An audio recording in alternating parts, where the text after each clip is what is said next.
வைகாட்ஸ்கியின் வடிவ பலகைச் சோதனை வைகாட்ஸ்கி foam board test. ஒரு சிறு குழந்தையும் அதன் தந்தையும் பல்வேறு வடிவங்களைக் கொண்ட கட்டைகளை மரப்பலகையில் உள்ள குழிகளில் பொருத்தமாக பொருத்தும் விளையாட்டில் ஈடுபடுகின்றனர். நம்ம இந்த கடத்திரவுங்களுக்கெல்லாம் போனோம் அப்படின்னாக்கா, திருவிழா காலங்களில் அப்போ விற்பாங்க. பல்வேறு வடிவங்களில் சதுர வடிவம், செவ்வக வடிவம், கோள வடிவம், அரைக்கோள வடிவம், நட்சத்திர வடிவம், இப்படிலாம் கட்டைக்குள்ளாரேருந்து கட் பண்ணி வெளியே எடுத்துகிட்டு இருப்பாங்க. குழியாக இருக்கும், அதில் பொருத்துகிற மாதிரி. அந்த சோதனை தான். முதலில் குழந்தை எந்தெந்த கட்டைகளை எந்தெந்த குழியில் பொருத்த வேண்டும் என்பதை அறியாமல் திணறி கொண்டிருக்கும். அப்பொழுது குழந்தையின் தந்தை எடுத்துக்கிட்டோம்னா, ஒவ்வொரு குறிப்பிட்ட வடிவ மரக்கட்டையும் அதே வடிவம் கொண்ட மரப்பலகையில் உள்ள குழியில்தான் பொருத்த முடியும் என்பதை செய்து காட்டுவார். இப்போது இந்த குழந்தை அழகாக உற்று நோக்கி அது போலவே செய்வதற்கு கற்றுக்கொள்ளும். அப்போ இமிட்டேஷன் லேர்னிங், போல செய்தல் அப்படின்ற நிகழ்வு நடக்கும்.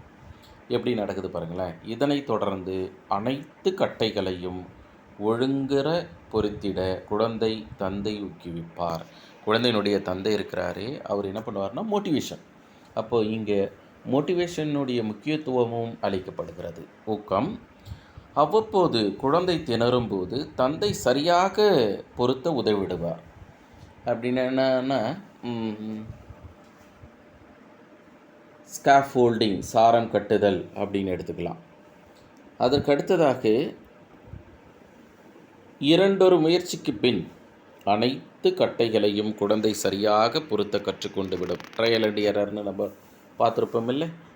அப்போ என்னன்னாக்கா, முயற்சிகள் அதிகரிக்க அதிகரிக்க தவறுகள் குறைஞ்சிக்கிட்டே இருக்கும். அது மாதிரி தான் இச்சோதனை மூலம் குழந்தை தன்னை விட அறிவில் சிறந்தவருடன் இடைவினை ஆற்றிடுவதன் மூலம் அறிதிறன் வளர்ச்சி பெறுதல் வெளிப்படுகிறது.